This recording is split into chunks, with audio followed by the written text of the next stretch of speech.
모든 사람의 매인 것이 다 벗어진지라 하는 제목으로 은혜를 받고자 합니다. 오늘 본문의 내용은 사도 바울이 빌립보에서 복음을 전하는데 어떤 사람이 그 귀신 들린 종을 가지고 그 귀신이 예언하는 은사가 있었던 것 같아요. 그래서 사람들이 오면은 돈을 받고 앞날을 점쳐주고 했는데 그 귀신도 사도 바울이 누군지를 아니까 따라다니면서 하나님의 거룩한 자요 하며 지극히 높은 하나님의 종이요 하고 사도 바울이 복음 전하는 일을 방해하기 때문에 바울이 하나님의 능력으로 그 귀신 들린 여인에게 명하니까 귀신이 나가버리고 말았습니다. 그러니까 이제 사람들의 앞날을 예언하던 그 재주가 없어져 버렸어요. 그리고 그 주인이 자기 돈벌이 하던 그 여종의 귀신을 내쫓아줘서 고마운 게 아니라 돈을 더 이상 못 벌게 되었으니까 원통해가지고 바울을 잡아서 고소했습니다. 이 사람 우리 알지도 못하는 사람이 와가지고 이상한 풍속을 막 전한다고 하니까 거기는 관리들이 알아보지도 않고 일단 두들겨 패고 감옥에다가 가두어 버렸습니다. 그래서 소망 없이 죽을 것 같은 위기에 놓였는데 바울과 실라가 한밤중에 일어나서 하나님을 찬양하고 기도했더니 하나님이 그 묶였던 모든 것이 다 풀어지게 되어서 하나님의 은혜로 다시 해방을 맞이할 수 있었다라고 하는 그런 내용입니다. 오늘 본문의 내용은 우리에게 두 가지를 교훈합니다. 첫째는 믿음으로 살아도 고난이 있다는 것입니다. 사도 바울이 빌립보에 왜 갔습니까? 복음을 전하기 위해서 갔습니다. 복음을 전하려고 가보니까 귀신이 들려가지고 점을 치는 여종을 만나게 되었습니다. 그러니까 귀신이 들려가지고 점을 쳐서 주인에게는 유익하게 하는지 모르지만 그 점 치는 여종은 귀신이 들려고 얼마나 괴롭겠어요. 자기가 원하지도 않는데 그 귀신에게 종이 돼가지고 얽매여 살고 있으니까 너무너무 힘들 거 아니에요. 그런데 이 여종이 따라다니면서 17절에 보면 그가 바울과 우리를 따라와 소리질러 이르되 이 사람은 지극히 높은 하나님의 종으로서 구원의 길을 너에게 전하는 자라. 아주 올바른 말을 했습니다. 귀신도 알 건 다 알고 있어요. 이 사람은 하나님의 귀한 종인데 복음의 말씀을 전해서 너희들 영혼을 구원하기 위해서 있는 사람입니다. 그런데 그게 정상적인 사람이 그 말을 해야지 사람들이 듣고 이 하나님 말씀을 들으러 가야지 하는데 귀신 들린 여자가 진리를 말하니까 저 사람이 누군지를 다 알고 있으니까 정상적이 아닌 사람이 자꾸 이 바울이 하나님의 위대한 종인데 복음 전하러 왔다고 하니까 오히려 복음 전하는데 방해가 되고 있었습니다. 그런데 그것을 하루 이틀 하면은 참겠는데 며칠이고 계속 따라다니는 거예요. 그래서 18절에 보면 이같이 여러 날을 하는지라 바울이 심히 괴로워서 돌이켜 그 귀신에게 이르되 예수 그리스도의 이름으로 내가 내게 명하노니 그에게서 나오라 했더니 귀신이 즉시 나가버렸다 그랬습니다. 사도 바울 개인이 어떤 능력이 있어가지고 귀신을 내쫓고 육신의 질병을 낫게 하는 것이 아니고 예수 그리스도의 능력을 힘입어서 하는 거예요. 그래서 귀신 들린 여종에게 예수 그리스도의 이름으로 명하노니 당장 나가라 하니까 귀신이 싹 나가버리고 말았습니다. 그래서 그동안 마귀 종살이던 그 여종은 영혼과 육신의 평안을 찾았는데 주인은 엄청난 손해를 받게 되었습니다. 그래서 재산상의 손해를 받게 되니까 가만히 있을 수가 없잖아요. 바울이 안 왔으면은 자기는 내대로 이 귀신들 여종 데리고 다니면서 쏠쏠하게 돈벌이를 할 건데 이 바울이 오는 바람에 갑자기 귀신을 내쫓고 더 이상 이 여자가 아무 능력이 없는 사람이 돼버리니까 화가 머리끝까지 났습니다. 그래서 바울과 실라를 잡아가지고 관원들에게 끌고 갔습니다. 그러면서 20절에 보면 상관들 앞에 데리고 가서 이 사람이 유대인인데 우리 성을 심히 요란하게 하며 로마 사람이 우리가 받지도 못하고 행하지도 못할 풍습을 전한다 하고 바울은 귀신 내쫓고 복음 전한 것밖에 없는데 있지도 않은 일을 가지고 자기 상관들에게 가갖고 고소를 했습니다. 그러면 그 사람들도 사실은 이게 어찌된 일인지 자초지종을 좀 물어보고 상황 판단을 해봐야 되는데 팔은 안 오른다고 자기 성에 있는 자기 백성이 와서 또 이런 말을 할 때 되면 이런 사람들은 대충 다 뇌물을 바치는 그런 사람들이잖아요. 그러니까 따져보지도 않고 22절에 보면 무리가 일제히 일어나 고발하니 상관들이 옷을 찢어 벗기고 매로 치라 하여 많이 친 후에 가두고 간수에게 명하여 든든히 지키라 하니 그가 이러한 명령을 받아 그들은 깊은 옥색에 가두고 그 발을 찾고 즉 수갑을 채워서 감옥에 가두었더라. 바울이 빌립보에 간 것은 하나님께서 가라고 해서 간 것뿐입니다. 그리고 복음을 전하라고 명했기 때문에 복음을 전한 것뿐이에요. 그러니까 사도 바울과 실라 입장에서는 하나님이 시킨 대로만 한 거예요. 자기 생각대로 안 했습니다. 원래는 아시아, 지금의 터키 쪽으로 가려고 바울이 여러 가지 애를 썼는데 하나님의 영이 막았다 그랬어요. 거기 가면 안 된다. 그래서 가지도 못하고 있는데 어느 날 밤중에 환상 중에 마게도니아 사람들이 손짓을 하면서 우리에게 좀 알아. 우리를 좀 구원해달라. 아, 그래서 이게 하나님의 뜻이 유럽으로 가라는 것이구나 해가지고 이제 유럽으로 와서 복음을 전하고 있는 거예요. 그러니까 바울이 빌립보에 오게 된 모든 것들은 하나님의 인도를 따라온 것뿐이에요. 그러면은 하나님의 인도와 주장을 잘 받아서 왔으니까 아니 감옥에 갈 일도 나오게 해줘야지. 매 많이 맞고 수갑에 채워져서 감옥에 들어가서 앞날이 어떻게 될지 모르는 황당한 일을 당하게 되었어요. 여러분 같으면은 더 이상 예수 믿는 게 가치가 있을까요? 예수를 위해서 복음을 위해서 애썼는데 돌아온 건 매 맞고 감옥에 갇히고 아무 소망이 없는 그런 상태가 돼버리고 말았습니다. 저와 여러분도 나름대로 믿음으로 산다고 하고 선을 행한다고 하고 하나님의 교회에서 봉사한다고 해도 이런 처지에 처할 때가 있다는 것입니다. 믿음 없이 살 때에는 환난도 없고 시험도 없고 평안했는데 좀 뭔가 깨닫고 이제는 좀 신앙인처럼 좀 살아봐야겠다. 이제는 좀 믿는 사람처럼 좀 행해봐야겠다. 그동안 11조라고 해보지도 못했는데 하나님의 것을 그동안 도둑질했으니까 이제는 하나님께 바로 좀 드려야겠다. 성도를 구원해준 목적이 죄를 사함받게 해서 하나님의 친백성으로 주를 위해 복음을 위해서 봉사하라고 구원해준 건데 그동안 나만 위해서 살고 한 번도 봉사 못했는데 이제 좀 교회를 위해서 내가 봉사를 좀 해봐야겠다. 이런 일도 해보고 저런 일도 해봐야겠다. 라고 마음을 먹으면 그 순간부터 마귀가 역사합니다. 그래서 없던 시험이 막 생겨나요. 그러니까 많은 성도들이 아이고 안 되겠다. 그냥 믿음 없이 살던 때가 좋았네. 그냥 그렇게 가야지. 무슨 11조야. 무슨 봉사야. 그냥 내 멋대로 사는 게 낫겠어. 하고 더 이상 신앙의 진보를 이루지 못하는 거예요. 수십 년을 믿어도 딱 초등학생 신앙. 예수 믿으면 천국 간다. 그거 하나만 믿고 있는 거예요. 오히려 자녀들이 자라나가지고 올바른 신앙생활하고 올바른 11조 생활하고 올바른 봉사생활하면 그거 너는 왜 그렇게 하냐? 그냥 대충 하지. 그렇게밖에 안 되는 거예요. 우리가 신앙의 연조가 깊어지면 당연히 그 연조에 합당한 신앙의 실력도 자라나야 됩니다. 이 자연에 있는 모든 만물들은 누가 가서 가르치고 뭐 윽박지르고 명령하지 않아도 때가 되면 알아서 열매 맺고 때가 되면 꽃 피우고 또 가을에 바람 부으면 시들어버립니다. 그러나 죽지 않고 또 땅 속에 있다가 봄 되면 또 나와요. 아이고 나가봐야 또 좀 얼마 있다가 또 시들어 죽을 건데 나가기 싫다. 그런 풀은 없습니다.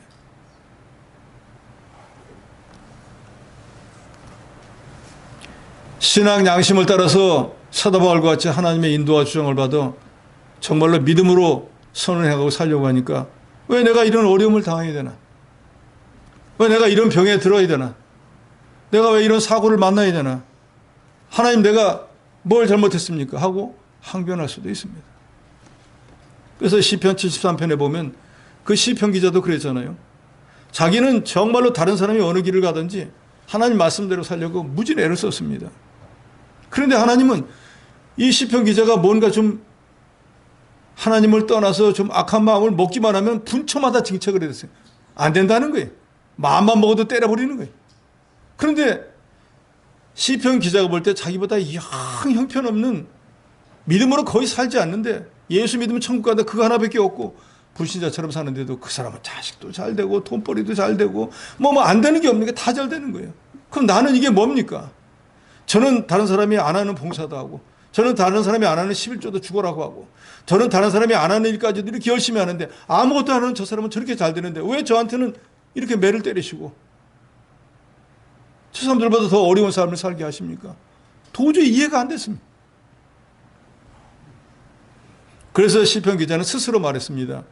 하나님께서 나를 깨닫게 하지 않았으면 내가 거의 실족할 뻔했다. 예수 믿는 일에서 예수 믿어봐야 헛거야. 더 이상 이제 안 믿을 거야. 라고 믿는 길에서 떠날 뻔했다는 거예요. 그런데 하나님의 성전에 들어가서 주여 이게 무슨 일일까요? 하고 기도하는 가운데 하나님이 환상으로 보여주는 거예요. 그렇게 세상에 속된 말로 잘 나간다고 하는 사람이 망하는데 경각간에 눈 깜짝할 수 없어 버리더라고요. 그리고 사람들은 그 사람이 어디 갔는지 찾지도 않는 거예요. 그런데 나는 분초마다 징책을 당하도 여전히 생명을 보존해서 여전히 주 앞에 나와서 기도할 수 있고 아직까지 생명이 붙어있다는 걸 생각하면 그 부경을 누리다 순식간에 없어져 버린 사람에 비하면 내가 행복한 자인 걸 깨달았다는 거예요. 여러분도 이걸 믿으시기 바랍니다. 저 여러분이 지금 생명이 보존돼 가지고 이 예배를 드릴 수 있다는 이 사실 자체만도 하나님 앞에 감사하셔야 됩니다. 어제 여러분 영혼을 거두갔으면 어떻게 하시겠습니까? 더 이상 이 자리에 존재할 수가 없어요. 살아있다는 것만으로도 감사해야 됩니다. 지금 내가 뭐 어떤 병이 들었다, 어떤 육신이 부족하다, 뭐가 경제적으로 곤란을 당했다, 무슨 어려운 형편에 처했다, 그게 문제가 아니고 살아있다는 것 자체가 감사할 일이라 그 말이에요.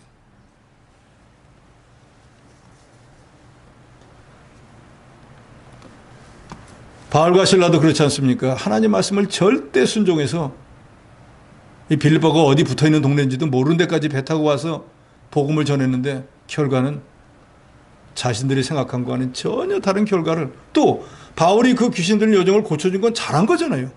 그런데 오히려 선을 행했는데 돌아온 것은 핍박과 환난이었습니다. 그러면 왜 우리 믿는 사람들이 믿음으로 살고 이렇게 악이 아닌 선한 일을 해도 이런 고난이 올까? 성경은 두 구절에서 특별히 우리에게 분명히 믿는 사람에게 고난이 있다는 것을 말씀합니다. 로마서 8장 17절에 보면 자녀이면 또한 상속자 곧 하나님의 상속자요 그리스도와 함께한 상속자니 우리가 그와 함께 영광을 받기 위하여 고난도 함께 받아야 할 것이니라. 빌립보 1장 29절에 보면 그리스도를 위하여 너에게 은혜를 주신 것은 다만 그를 믿을 뿐 아니라 또한 그를 위하여 고난도 받게 하리십니다.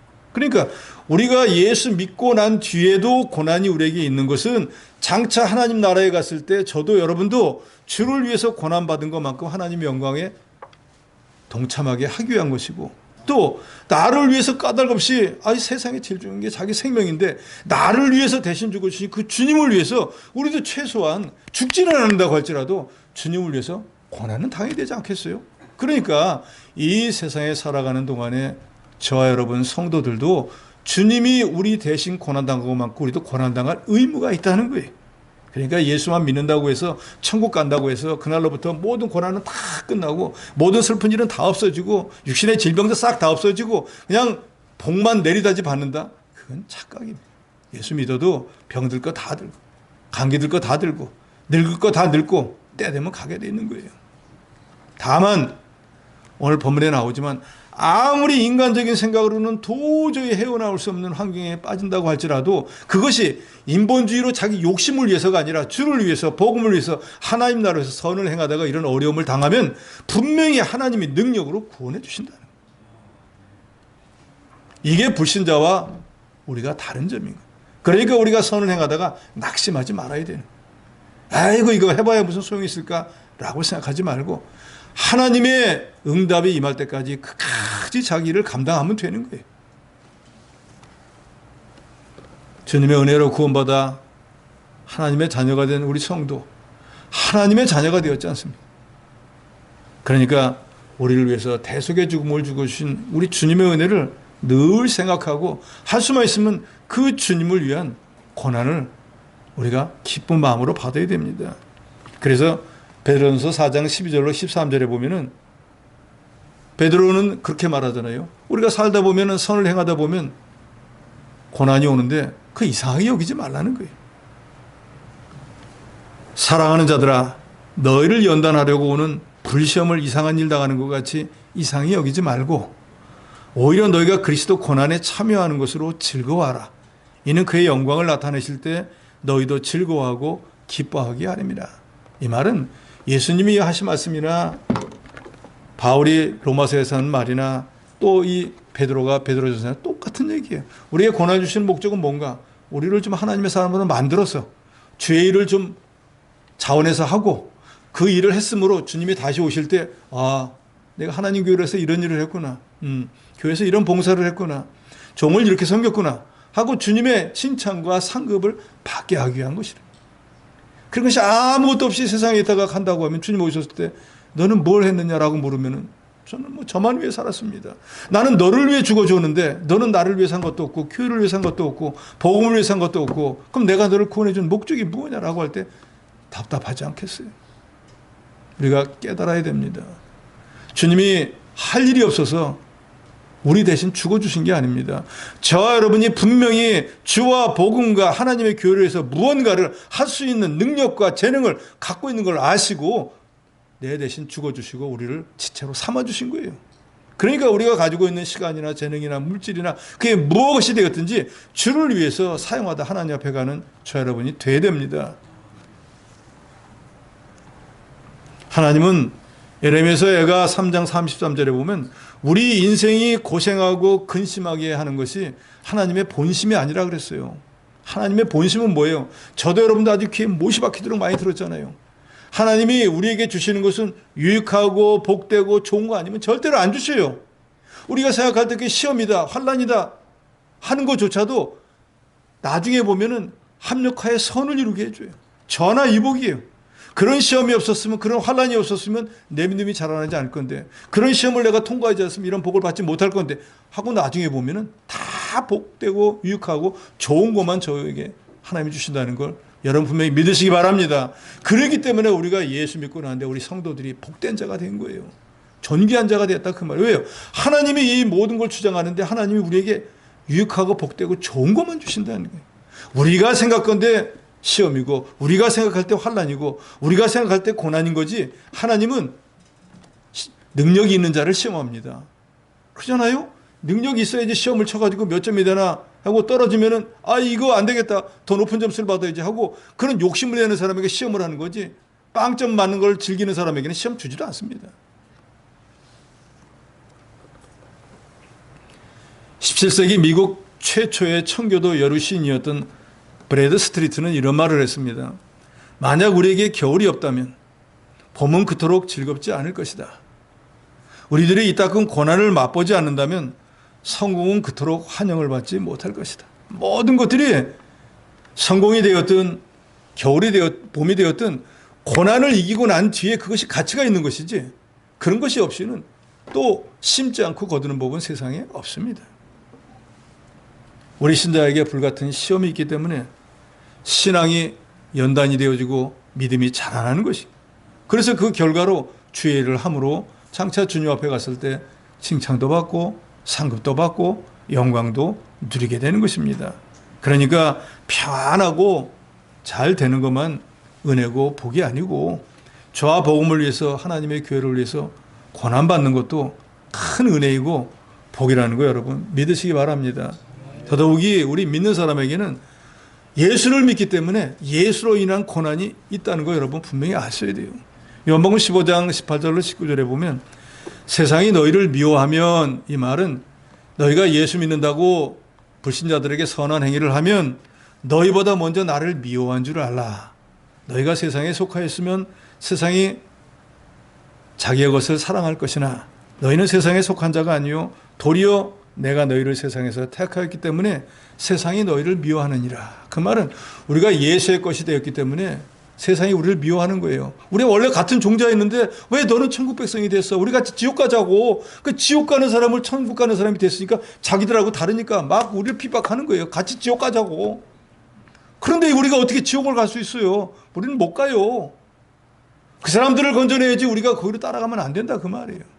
그러니까 이 땅에 있는 동안에 불신자들한테 우리가 핍박을 받는 건 예수 때문이기냐. 지극히 당연한 거예요. 예수 믿고 이 생각도 안 하는 거예요. 예수 믿으니까 이런 환란이 온다. 아 이거 어려워서 힘들어서 안 되겠다. 지극히 당연한 거예요. 예를 들어가지고 자녀가 이제 대학 다니다가 군대 가면은 오히려 대학 다니는 것보다 군대가 더 편해요. 어디가 더 편합니까? 대학 다니는 게 편하지 군대가 편하겠어요? 군대라는 건 당연히 전쟁하는 군인들이기 때문에 고난이 있어요. 그런데 군대 가면서 아이 평안한 데 가는데 생각하는 사람은 없다 이 그 말이에요. 우리도 불신자일 때는 자기 마음대로 이 세상에만 소망을 두고 살았지만 이제 저와 여러분은 이 땅에 살지만 우리의 보장은 이 땅이 아닙니다. 주님이 계신 영원한 천국이에요. 그리고 이제는 우리를 지배하는 법이 달라요. 우리가 대한민국에 살지만 육체적으로는 대한민국의 법을 지키지만 우리는 하나님의 백성이기 때문에 그보다 앞서 하나님의 법을 지키고 하나님의 법을 따르는 사람들이고 하나님의 다스림을 받는 사람이에요. 그렇기 때문에 세상 사람들이 우리를 미워할 수밖에 없습니다. 그런데 우리가 이 세상에서 믿음으로 살아서 사도 바울처럼 하나님 말씀대로 순종하다 보면 감옥에 가기도 하고 매를 맞기도 하고 고난을 당하는 것처럼 남들이 안 하는 신앙 양심을 지키고 하나님 교회에 이런저런 봉사를 하면 이 사람들에게 저 사람들에게 중상모략을 당하고 여러 가지 어려움을 당한다고 할지라도 그 결과는 그런 선을 행한 사람에게는 하나님께서 복을 주신다 그랬어요. 그리고 우리 앞에 있던 신앙의 모든 선지들도 다 그런 경험을 하고 그런 것에 동참했었다고 예수께서 마태복음 5장 11절로 10절에 보면 말씀합니다. 나로 말미암아 예수로 말미암아 너희를 욕하고 박해하고 거짓으로 너희를 거슬려 모든 악한 말을 할 때에는 너에게 복이 있나니. 우리가 신앙생활하다가 예수 때문에 남에게 욕먹고 손가락질 당하고 중상모략 당하면 복이 있는 거예요. 아, 내가 하늘에 좀 복을 쌓았구나 그래도. 기뻐하고 즐거워하라. 하늘에서 너희의 상이 큼이라. 너희 전에 있던 선지자들도 이같이 박해하였느니라. 그러니까 우리만이 아니라 그 말입니다. 나만 그런 게 아니라 내 앞에 있었던 하늘나라에 간 모든 신앙의 선지들도 주를 위해서 복음을 위해서 예수를 위해서 고난을 당했고 핍박을 받았고 시험을 받았지만 결국 믿음으로 잘 이겨서 하나님 앞에 가서 상급을 받았다 그 말입니다. 그러니까 이 땅에 있는 동안에 우리도 주를 위해서 복음을 위해서 하나님의 교회를 위해서 핍박받는 거 두려워하지 말아야 됩니다. 베드로전서 3장 13절에 보면 너희가 열심으로 선을 행하면 누가 너희를 해하리요 그랬습니다. 우리가 주의 일을 열심히 하면 주의 일, 하나님의 일을 하기 때문에 하나님이 노성벽, 쇠기둥처럼 지켜주셔서 아무도 우리를 해하지 못합니다. 그러니까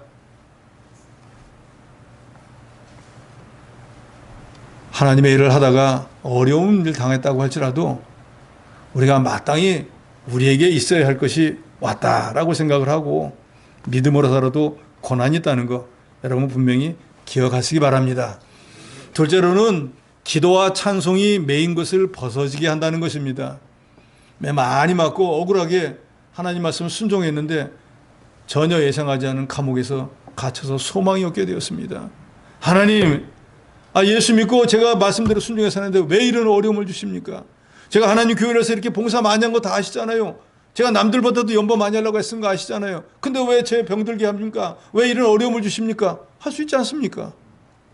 그런데 바울은 옷은 다 찢어졌다 그랬잖아요. 부끄럽게 만드는 옷을 다 찢었고 벌거벗기고 매를 때렸으니까 맨몸에다 매 맞았으니까 얼마나 아팠겠어요. 거기다 요 엉덩이도 채찍으로 맞으면 막 피 나잖아요.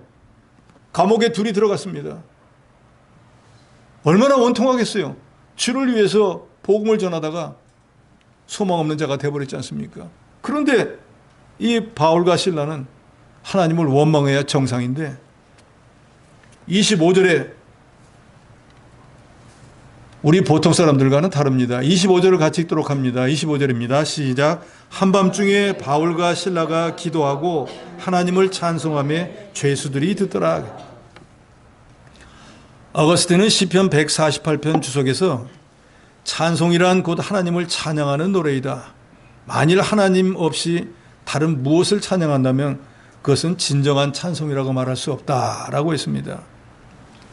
이것을 근거로 해서 로마 가톨릭 교회는 633년에 톨레도 회의에서 찬송은 세 요소, 즉 노래와 높임과 하나님이 포함되어 있는 것이다 라고 정의를 했습니다. 그래서 찬송을 가리켜서 곡조 있는 기도라고도 하고 찬송을 부를 때 저 여러분 우리 신자들의 마음은 평안을 얻고 기쁨을 누리는 거예요.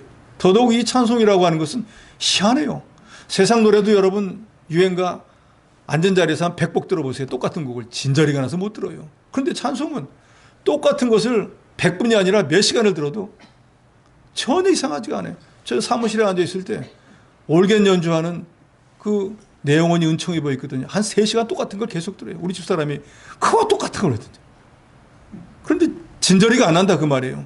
오히려 마음이 더 평안해지는 거예요. 왜 그렇죠? 세상 노래와 하나님의 노래는 달라요. 세상 노래는 처음에는 마음이 기쁜 것처럼 들리지 얼마 있다가 짜증이 나기 시작하는데 하나님의 노래는 처음에 들을 때 끄급하다가 나중에는 온 마음과 우리 심장과 육신을 다 평안하게 만들어버립니다. 이게 하나님이 하시는 일이에요. 그래서 우리 주님도 그런 말씀하잖아요. 내가 평안을 너에게 주느니 나의 평에 내가 주는 평안은 세상이 주는 것 같지 않아. 이사야서 43장 21절에 보면 이 백성은 내가 나를 위하여 지었나니 나의 찬송을 부르게 하렴이라 그랬어요. 그러니까 이 말씀을 보면 우리 성도들은 하나님께 찬양하기 위해서 지음을 받은 자들이고 또 정말로 예수 그리스도를 하나님으로 믿는 자라야 찬송을 할 수 있다는 거예요.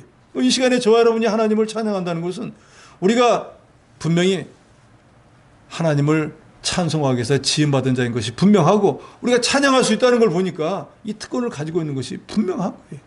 그러니까 우리가 하나님 앞에 찬양할 때 마음을 다하고 뜻을 다하고 정성을 다해야 됩니다. 예배 나왔는데 안 할 수는 없으니까 그냥 립 서비스나 좀 해드리자 해가지고 해서는 안 된다 그 말이.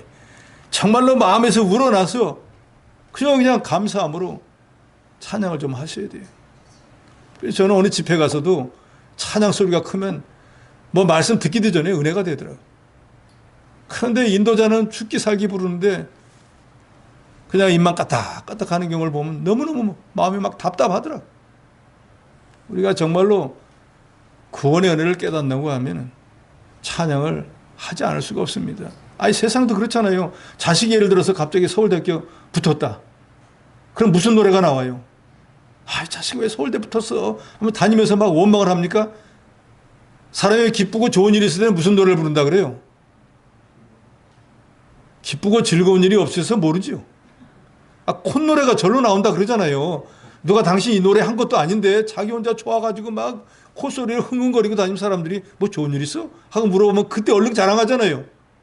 그러니까 자기가 마음에 뭔가 좋은 게 있으면 말을 안 해도 스스로 막 속에서 노래가 나온다 그 말이에요. 그렇습니까? 안 그렇습니까? 근데 저와 여러분이 정말로 이 주일이 존귀한 날이고 하나님 우리에게 영광을 주시고 우리에게 한 주간 동안 살아가서 힘과 능력을 주시는 날이라고 하면 정말로 이날처럼 기쁘고 즐거운 날이 어디 있어요? 그렇지 않습니까? 영적 배급을 받으러 오는 날이에요. 육신에 피곤한 걸 다 새로운 걸로 개체를 하러 오는 날이에요. 오늘같이 좋은 날이 세상에 어디 있느냐 그 말이에요. 우리 믿는 사람들에게. 그러면 여러분들이 예배당 나올 때 콧노래가 나와야 됩니까? 안 나와야 됩니까? 그런데 내가 콧노래 들어본 적이 별로 없다 그 말이에요.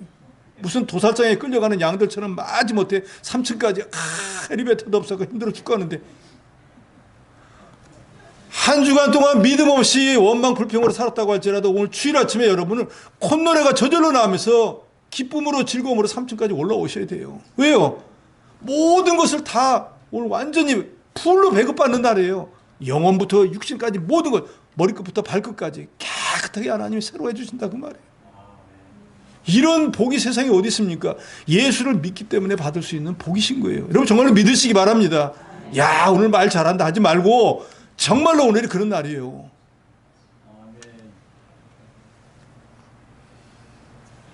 그렇기 때문에 우리 성도들에게 기도와 찬송이 없으면 그건 영적 호흡이 끊어진 것과 같습니다.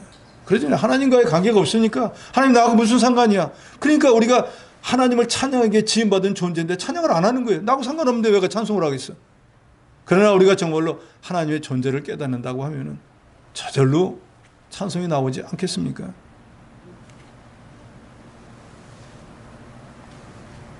찬송과 기도를 쉬지 않는 성도 영적인 전쟁에서 분명히 승리할 수 있습니다. 왜요? 하나님이 그 사람과 늘 같이 하기 때문입니다. 옥중에 갇혀있던 바울과 실라 많이 맞아 육신적으로는 아프고 고통이 있었지만 밤중에 일어나서 제일 먼저 하나님 앞에 기도했습니다. 주여. 아마 예수님의 말씀을 기억하고 기도했을 것 같아요. 주께서 분명히 신앙의 모든 선진들이 그런 고난을 다 당했다고 했는데 저도 고난을 당했습니다. 그 결과는 분명히 하늘나라에 상급이 있기 때문에 기뻐하고 즐거워라고 했으니까 제가 비록 매는 맞고 앞날이 어떻게 될지 모르지만 저도 주님의 은혜를 생각하고 주의 뜻대로 순종하다가 고난을 당했으니까 분명히 그런 복을 저에게 주실 줄로 믿습니다. 하고 나니까 마음이 평안해지고 나니까 둘이 찬양이 입에서 저절로 나오는 거예요.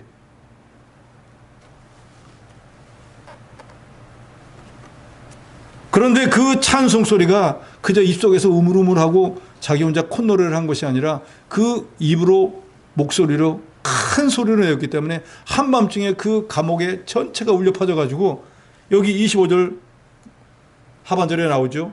죄수들이 다 들을 수 있었더라 그랬어요. 거기는 죄수들이 볼 때는 그렇잖아요. 정신 나갔나 보다 둘이 다 매를 맞고 그냥 뭐가 좋아서 한밤중에 자다 말고 일어나고 저렇게 노래를 부르고 저 화상들이 저런가 그러지 않겠어요? 그런데 문제는 사건은 바로 그 뒤에 납니다. 26절에 그 찬송이 지금 불려지고 있는 그 순간에 어떤 일이 일어나는가? 26절 같이 씁니다. 26절입니다. 시작. 이에 갑자기 큰 지진이 나서 옥토가 움직이고 문이 곧 다 열리며 모든 사람의 매인 것이 다 벗어진지라. 아멘. 지금 바울과 실라의 육신의 몸의 상태가 어떻습니까? 매 잔뜩 맞아갖고 손발에 수갑이 차여져 있습니다. 꼼짝도 못하는 거예요. 옥문은 철문으로 딱 가려져 있고 그 앞에 간수가 지키고 있어 옴싹달싹도 못합니다. 그런데 하나님 앞에 기도하고 찬양을 하니까 갑자기 옥토가 막 움직이기 시작하는 게 흔들흔들하는 지진이 나버렸어요. 그러니까 지진이 났는데 뭐 옥토 문 그런 게 우르륵 하고 부서져 버릴 거 아니에요? 근데 더 희한한 건 수갑을 손발에 쳐놨는데 손발에 쳐있던 수갑이 툭 하고 자동으로 풀어져 버리는 거예요. 그러니까 내 몸을 억압했던 것도 없어져 버리고 내 몸이 나갈 수 없도록 가두고 놨던 옥문도 열려져 버리고 자유의 몸이 되게 되었습니다. 그럴 때 아멘 한 번 하세요. 아멘.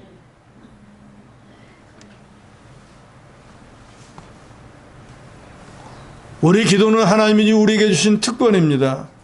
하나님의 무한한 능력을 현실 속에 나타나게 하는 통로입니다. 요나서 2장 10절에 보면 여호와께서 물고기에게 명하시며 요나를 육지에 토하니라 그랬어요. 물고기 뱃속에 들어간 요나가 하나님 앞에 기도합니다. 제가 주의 뜻을 어기고 다시스로 가려고 했는데 하나님 잘못했습니다. 살려주세요. 기도하니까 그 기도를 드시고 물고기에 명해서 얘 토해라. 그래가지고 육지에다 토해버립니다. 기도는 하나님의 초자연적인 능력의 역사를 받는 통로입니다. 그리고 기도는 만능입니다. 하나님이 굳게 하신 것은 인간은 절대 펴지 못합니다. 바울과 실라가 자기 제주로는 그 빌립보 감옥에서 절대로 나오지 못해요. 그런데 그 사람들이 무슨 일을 하다가 변을 당했습니까? 죄일을 하다가 어려움을 당했습니다. 그러니까 주님이 알아서 구원해 주셨어요. 하나님은 자기를 찾는 모든 자에게 선을 베푸십니다. 하나님은 당신을 의지하고 구하고 찬양하는 자에게 크신 권세와 능력으로 옥문을 깨뜨리고 매인 모든 것에서 자유함을 주시고 포로된 자에게는 자유를, 눈먼 자에게는 보게 함을, 눌린 자를 자유케 하시는 능력의 하나님이라는 것을 여러분 믿으시기 바랍니다. 그러니까 우리가 인생의 어떤 어려운 가운데 있을 때, 즉 사도 바울처럼 매 많이 맞고 자기 힘으로 어쩔 수 없는 감옥에 갇혀서 죽었다라고 하는 그런 환경이 여러분이 되었다고 할지라도 여러분이 주의를 하다가 이런 어려움을 당했다고 하면 바울과 실라처럼 하나님께 기도하세요. 찬양하세요. 그러면 바울과 실라에게 하나님께서 이적적인 기사를 일으켜서 옥문이 열어지게 하고 손발에 묶인 것을 다 풀어준 것처럼 여러분이 어떤 환경이 있다고 할지라도 그 메인 모든 것을 하나님의 능력으로 풀어지게 해주실 것입니다. 미국의 듀크 대학병원 의사인 해롤드 퀸이 데이비드 라슨이라고 하는 두 사람이 1998년에 한 해 동안 신앙과 건강 어떤 관계가 있는가에 대해서 실험을 했습니다. 그래서 매주일 교회에 출석하는 사람, 그렇지 않은 사람은 교회 출석하는 사람이 입원할 확률이 적고 입원하더라도 빨리 치료되고 빨리 퇴원한다 하는 결과를 얻었다는 거예요. 또 매주일 교회에 나와서 찬송하고 예배드리는 사람은 그렇지 않은 사람보다, 이거 잘 들으셔야 돼요. 매주일 교회 나오는 거, 이거 중요한 거예요. 매주일 교회에 나와서 기도하고 찬양하는 사람은 그렇지 않은 사람보다 7년을 더 오래 산다는 결과가 나와요. 뭐 오래 살고 싶다고 하면 그냥 기본적으로 똑같이 지난 사람보다 7년을 더 살고 싶으면 매주일 교회 나오셔서 기도하고 찬송하세요. 그럼 분명히 이거는 증빙된 사실이에요. 7년 더 사는 거예요. 아무것도 안 먹어도 7년 더 산다 그 말이에요. 또 1999년에 미국 듀크대에서 4,000명을 대상으로 조사한 결과에 따르면 예배에 참석해서 찬송과 기도하고 말씀을 들으면 우울증, 고혈압 치료에 아주 큰 효과가 있다라는 보고 자료도 있습니다. 실제로 그렇습니다. 세상에 약으로 치료하지 못하는 것을 하나님의 말씀으로, 찬양으로, 기도로 치료하는 경우가 허다해요. 예를 들을 수도 없을 만큼 많습니다. 사무엘상 16장에 보면 다윗이 수금을 키면은 막 정신병으로 해서 고통을 당하던 사울이 안정을 얻었다 그래요. 그러니까 음악이라고 하는 것이, 특별히 이 찬송이라고 하는 것이 사람의 심령을 평안하게 해주고 병든 자를 낫게 하는 능력도 있는 거예요. 그러니까 우리가 가능하면 찬양을 좀 크게 하셔요. 그러면서 마음속으로 기도하는 거예요. 주여 나의 병든 몸을, 그 가사만 좋아하지 말고 무슨 찬양이 되었든지 열심히 하다 보면은 막 안에서 엔돌핀이 나오게 되는 거예요. 그러면 막 엔돌핀이 나와서 악한 세균을 막 죽이다 보면 찬양하다 병이 낫는 거예요. 믿으시기 바랍니다. 정말로 그런 역사가 허다해요. 여호사밧이라고 하는 믿음 좋은 왕이 암몬의 연합군이 쳐들어왔습니다. 근데 나가서 보니까 자기 군대는 얼마 안 되는데 대적은 너무 많은 거예요. 도저히 어떻게 싸울 생각이 안 드는 거예요. 하나님 앞에 가가지고 우리를 치러 오는 이 큰 무리를 대적할 능력도 없고 어떻게 할 줄도 알지 못하고 하나님만 바라봅니다. 주님이 어떻게 좀 해주세요. 저희 살려주세요. 하고 하나님 앞에 기도하니까 하나님은 이렇게 말씀하시는 거예요. 이 전쟁에서 너희가 싸울 것이 없나니 항을 이루고 서서 너희와 함께한 여호와가 구원하는 것을 보라. 유다와 예루살렘아 너희는 두려워하지 말고 놀라지 말고 내일 저희를 마주 나가라. 여호와가 너희가 함께하리라 하면서 레위인들을 세워가지고 제일 앞에, 전쟁의 제일 앞에 가서 찬양을 하라는 거예요. 기가 막힌 일이잖아요. 지금 대적하고 싸움을 하는데 뭐 하나님이 걱정하지 마라. 하늘에서 우박을 내려가지고 다 죽일게. 뭐 이렇게 말씀을 하셔야지. 찬양대를 앞에 내봐가지고 찬양하라는 거예요. 그래서 그 말을 못 믿으니까 역대하 20장에 보면은 여호사밧이 말하죠. 하나님을 신뢰하면, 그 선지자를 신뢰하면 견고하고 형통하다. 하나님 말씀을 신뢰하면 형통하고 선지자가 하는 말을 신뢰하면 형통하다. 그러니까 선지자를 통해서 주신 그 말씀을 그대로 믿고 순종하라 그 말이에요. 그래서 여호사밧이 정말로 레위인들에게 예복을 입혀가지고 제일 앞에 나가가지고 찬양을 시켰습니다. 그래서 그 찬양대원들이 이렇게 노래를 시작하는 거예요. 여호와께 감사하세 그 자비하심이 영원하도다 하는데 다짜가 끝나기 전에 하나님의 능력의 역사가 일어나가지고 그 암몬과 연합군이 왔는데 갑자기 옆에 보니까 이스라엘 군대가 있는 거예요. 자기 같이 온 군대가 다른 군대를 보이게 해가지고 이거 큰일 났고 자기들끼리 다 싸워가지고 죽어버리고 말았어요. 그래서 그 전쟁에서 여호사밧이 구원을 받았다. 그래서 성경 주석가 매튜 헨리는 이 모습을 가리켜서 이렇게 말을 했습니다. 믿음의 갑옷을 입었으며 하나님은 성도들이 진심으로 찬양할 때 그들의 일을 도우신다. 그러니까 우리가 찬양하면은 찬양한다고 돼. 안 된다고 믿는 사람은 기도를 해도 안 되고 찬양을 해도 안 되고 의사 약사를 찾아가도 안 되지만 된다고 믿는 사람에게는 하나님의 능력이 있으면 모든 것이 다 되는 줄로 믿으시기 바랍니다. 찬양과 감사는 고난을 이길 힘을 줍니다. 그래서 우리가 많이 아는 여러 가지 신뢰들이 있지만 찬송가 549장 내 주여 뜻대로 행하시옵소서의 작사자는 벤자민 슈멀크 목사인데 1704년에 부인하고 함께 신방하고 왔는데 보니까 집에 불이 나고 교회 사택 다 타고 불탄 재 속에서 두 아들이 껴안고 죽은 것을 목격을 했습니다. 너무너무 슬퍼서 신방하고 왔는데 하나님이 교회 사택에 불나가지고 자식 둘이 불에 타 죽었으니 이거 얼마나 가슴이 찢어지는 일이겠어요. 그런데 그 당시에 그 자기의 슬픔을 찬송시로 쓴 것이 바로 549장 내 주여 뜻대로 행하시옵소서인데 거기 이런 가사가 나옵니다.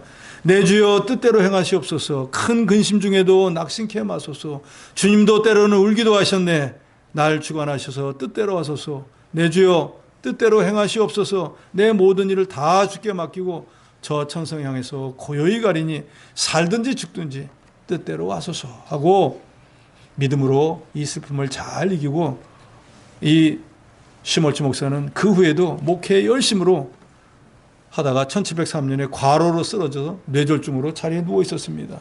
그러다가 회복되고 난 뒤에 오른 손발을 제대로 쓰지 못하고 두 번이나 뇌졸중이 재발해서 백내장으로 눈이 실명을 하고 그 후에도 하나님의 은혜로 1000편이 넘는 찬송시를 쓴 찬송시의 대가가 되었습니다.